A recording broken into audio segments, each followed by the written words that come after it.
Dear President Trump, last year during the Democratic National Convention, my family and I watched a speech made by Mr. Khizr Khan, father of Captain Humayun Khan, who lost his life serving our country in Iraq. I was especially disturbed by some politicians and your criticism regarding the late soldier's mother, Mrs. Ghazala Khan, who chose to stand silently beside her husband as he spoke about their brave son. You demonized Mrs. Khan's silence, assuming that her gender or her Muslim faith repressed her from speaking or having anything to say at all.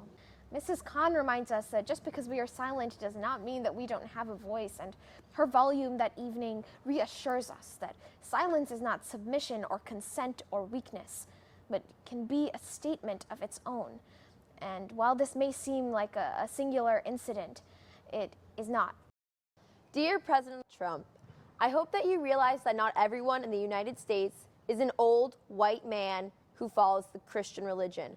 I also hope that you decide to protect women like your daughters and realize that they're not just sexual objects that you can just grab.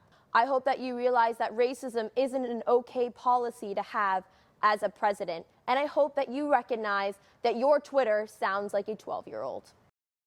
Dear President Trump, I ask of you that you do not abolish women's right to an abortion and instead give women the right to choose. Thank you. Dear President Trump, the day after you were elected, my sister asked me what it would mean for her in the future now that you are going to be a president. I just want you to protect her and her rights as a girl. I want you to protect my friends in theater, and I want you to stop thinking that we're all against you. We just want what's best for everyone.